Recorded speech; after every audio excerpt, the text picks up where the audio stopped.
Bem-vindos a mais um programa da nossa série Mundo em Debate, mais uma vez aqui pelo Singular Ângulo Vestibulares. Eu sou o professor Marcelo Corrêa e escolhi esse tema, que eu acho um tema pertinente aí, e estou aguardando sugestões de vocês. Mas acho que escolhi um tema que eu acredito ser pertinente aos nossos grandes vestibulares. Bom, o que aconteceu? Tivemos agora o nosso presidente eleito, Lula, visitando a China. Bom, então o que acontece?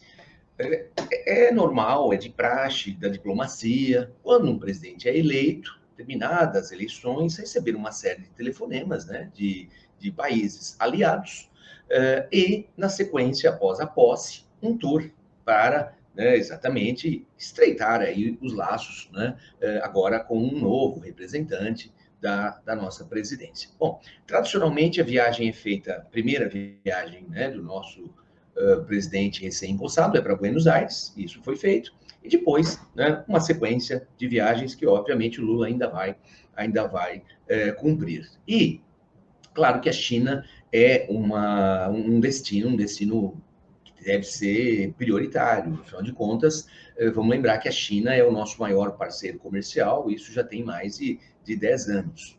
Só que a visita não foi feita na data esperada, porque o Lula teve um problema de saúde, pneumonia, se me falha a memória, e recomendaram adiar, mas ele até que se esforçou aí para uma visita rápida, e se deu aí com uma semana de atraso, algo parecido. E o Lula aproveitou para visitar Xangai, que é o lugar mais importante para a economia chinesa, a bolsa, inclusive a bolsa de Xangai, e também porque a Dilma Rousseff iria tomar posse, como a nova diretora do Banco dos BRICS, e que é um banco que tem uma atuação semelhante ao Banco Mundial. E depois a viagem para Pequim, ou Beijing, onde o Lula então se encontrou com o presidente Xi Jinping, que era o ponto mais esperado da viagem. Agora, imagino eu, se o Itamaraty, que é quem cuida da nossa diplomacia, se o Itamaraty pudesse, eu acho que eles teriam adiado a viagem. Só que não dá, para adiar mais uma vez. Vamos imaginar, a agenda do líder chinês não está aí disponível para nós a qualquer momento. Mas por quê? Por que adiar a viagem? Bom, temos aqui um mapa da China e podemos notar na parte litorânea, na parte logo ao norte das Filipinas. Observem aí, Taiwan, hoje, assim, um dos momentos acho que mais tensos da sua história.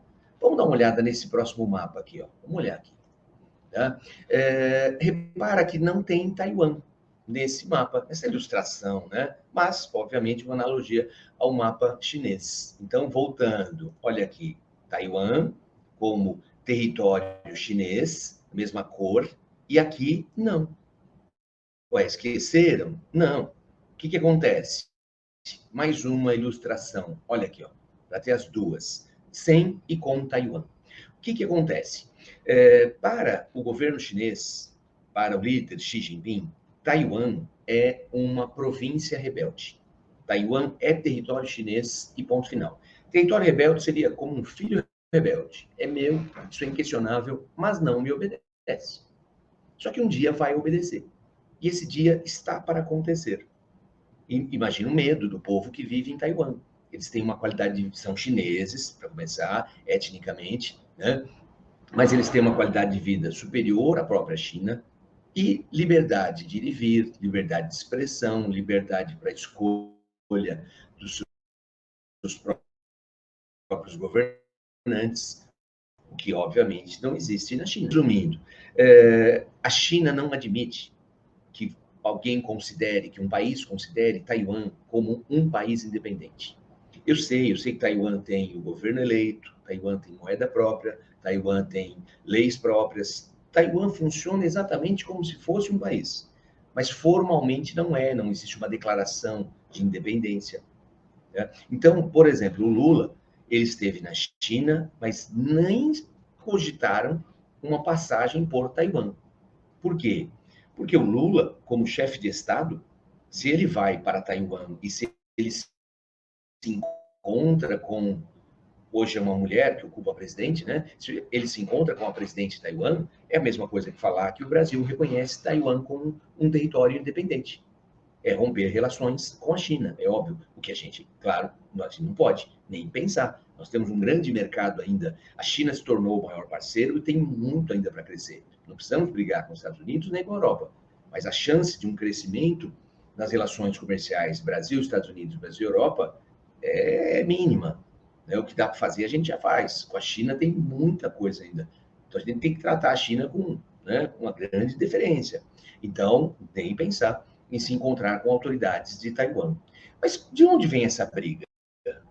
Né? Taiwan como um país livre? É, não é? É território chinês? Não é? Bom, aí nós temos que voltar um pouquinho no tempo. 1949. O que aconteceu? Está anunciando o quê? A vitória dos revolucionários. Os revolucionários, liderados pelo próprio Mao Tse-tung, chegaram ao poder em 49 e criaram a China que a gente conhece, a República Popular da China, que a gente conhece no aspecto político, um só partido, e quem estiver no comando do partido estará também no comando do próprio Estado chinês, no caso ele, o próprio Mao Tse-tung. Porém, quando ele chegou ao poder, em 49, a China tinha, naquele momento, um presidente. O presidente chinês era Chiang Kai-shek. Ele conseguiu fugir, claro, na mão dos revolucionários, certamente seria fuzilado. Ele, então, presidente chinês, conseguiu fugir com demais autoridades, né, do governo, das Forças Armadas, para onde? Para Taiwan. Então, naquele momento, 1949, o mundo passou a ter duas Chinas. Isso, exatamente, duas Chinas. Uma China conhecida como China comunista, a China do Partido Comunista, a China do Mao Tse-tung, reconhecida pela União Soviética, e a China de Chiang Kai-shek, que foi para Taiwan carregando o nome. Qual era o nome anterior? República da China. Porque Mao Tse-tung transformou o nome para República Popular da China. E Chiang Kai-shek continuou tendo o apoio que tinha, o apoio dos Estados Unidos.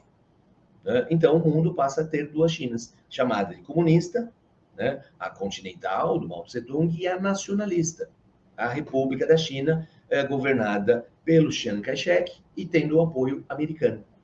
Né? China nacionalista, porque ele era do chamado Partido Nacionalista. Bom, e por um tempo foi assim, década de 50, década de 60, década de 70, a morte do próprio Chiang Kai-shek, né?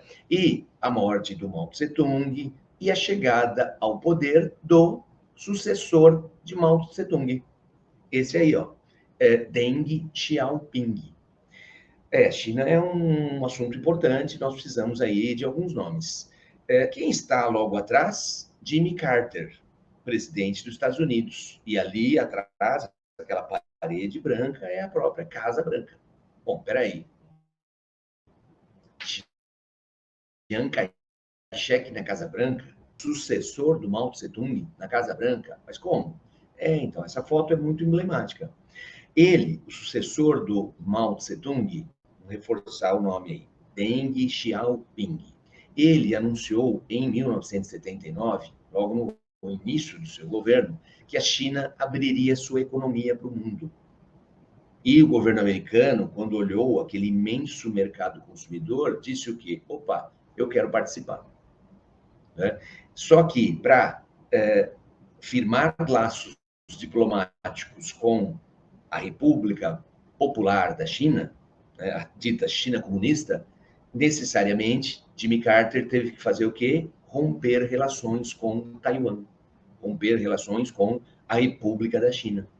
Então, a partir desse instante, o Brasil já tinha feito e o governo americano passou, então, a fazer o quê? Reconhecer a República Popular da China como sendo a única China.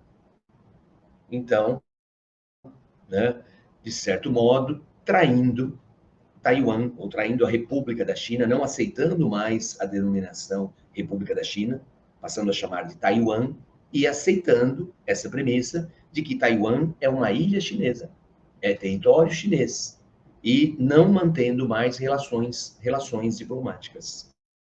com Taiwan. Agora, para não ficar algo tão impactante, o que o governo americano, o que Jimmy Carter afirmou? Que em caso de guerra, exclusivamente nesse caso, tá, as tropas americanas estariam prontas para garantir a defesa do território de Taiwan. Sem relações diplomáticas, então autoridades americanas não vão mais conversar com autoridades de Taiwan, né, por não reconhecê-las como tal. Agora, em caso de guerra, que as Forças Armadas americanas estariam ali dispostas para proteger Taiwan. É isso que torna a situação mais complicada. Por acaso, notícia recente do ex-presidente Jimmy Carter, com 98 anos, é isso? 98 anos, está dizendo na matéria. Ele estava internado, ele foi para casa, ele vai ter aí os cuidados paliativos, ele está já no finzinho da vida, mas ele está, né, ele está acompanhando, acredito eu, o que se passa. A China está ameaçando ocupar Taiwan. O presidente chinês Xi Jinping disse que essa reincorporação e Taiwan obedecendo ao Partido Comunista, isto é inquestionável e se dará em breve. E aí fica aquela dúvida, o que é o breve? Né? Mas para tornar a coisa mais complicada, nós tivemos agora, né, olha o que está dizendo essa matéria do comecinho do mês, né? Líder da Câmara Baixa dos Estados Unidos recebe presidente de Taiwan na Califórnia. Bom, Câmara Baixa dos Estados Unidos seria para nós a Câmara dos Deputados. Mas vamos lembrar que quem lidera a Câmara dos Deputados é a terceira pessoa na hierarquia do poder. Isto é, presidente, abaixo do presidente o vice, na ausência do presidente assume o vice, é claro, na ausência do vice, quem assume, quem estiver na presidência da nossa Câmara dos Deputados, que lá também é chamada de Câmara Baixa. Quer dizer, então a terceira pessoa mais importante na hierarquia, a sucessão, né, se encontra com a presidente de Taiwan. Tentaram, né, dar uma amenizada, colocaram os panos quentes. Não, ela esteve na Califórnia, mas como turista e não como chefe de Estado. Algo muito difícil, né, de aceitar, separar. E ele, o que estava fazendo, ele que vive em Washington, foi fazendo agressão, provocação, e aí já viu, né? Olha a matéria que sai na sequência. Exercícios militares sugerem China preparada para a guerra contra Taiwan, diz ministro taiwanês à CNN. Por quê? Porque a China, a visita ocorreu no sábado, né? O exercício de guerra começou no domingo. Por 3 dias, a China realizou o exercício de guerra no entorno de Taiwan, impedindo entrada e saída, usando munição de verdade, o que é muito raro pelo preço e pelo perigo, né? E nesses 3 dias, a China simulou, né, várias vezes invadir, ocupar. A China nem aceita o termo invasão, porque ela considera que é seu território. Então, não tô pegando de ninguém, é meu. Só não está sob meu poder, mas estará em breve. Que exatamente isso estava acontecendo quando Lula desembarcou. Quando Lula estava chegando. Como eu disse, se pudesse, adiariam a viagem, eu imagino. Porque o clima nunca esteve tão tenso. E tornando a coisa ainda mais tensa, né? Olha aqui, ó. Navio de guerra dos Estados Unidos manobra pelo Estreito de Taiwan e acentua a tensão. Então, essa manobra foi feita logo após os exercícios feitos pelas Forças Armadas chinesas. Nessa matéria, na CNN, diz o seguinte, ó, temos um pequeno texto aí. A 7ª Frota da Marinha dos Estados Unidos disse que o destroyer e o USS Milos realizou abre aspas para eles, trânsito normal, trânsito rotineiro no Estreito de Taiwan, através de águas, abre aspas, onde a liberdade de navegação e sobrevoo em alto mar se aplicam de acordo com leis internacionais, né? Quer dizer, um regramento internacional que diz que nessas águas todos podem navegar e podem sobrevoar, pois são águas internacionais. Mas fica próximo a Taiwan, né? Um destroyer americano navegando nas proximidades de Taiwan logo após um exercício, né, militar chinês, né, é uma maneira dos Estados Unidos afirmarem o quê? Olha, nós estamos aqui, temos que garantir o apoio que nós, né, nos comprometemos lá em 79. Quer dizer, a chance de um conflito nestas águas é muito, muito grande. E isso tudo acontecendo na hora que nós estamos chegando, né, para estreitar laços diplomáticos, como eu disse, que é algo muito importante. O Brasil, né, óbvio, tem que saber lidar com isso, né, encontrar aí o meio termo na diplomacia, nos aproximarmos ainda mais da China, que é necessário, mas sem um envolvimento, né, claro, de pensar numa guerra ou algo parecido. E sem falar na posição do Brasil com relação à Ucrânia, com relação à Rússia, né, e a necessidade do Lula visitar Moscou, se encontrar com Putin. São os BRICS. Há uma grande expectativa, né, de bons resultados econômicos para a gente. Não podemos abrir mão. Agora, como lidar? Bom, aí cabe a nossa diplomacia. A gente só vai observando aí, porque sim, é um assunto bem interessante para as nossas aulas, para os nossos vestibulares. Legal? Então é isso. Aguardo sugestão aí de vocês. Nos encontramos em breve. Tchau, tchau.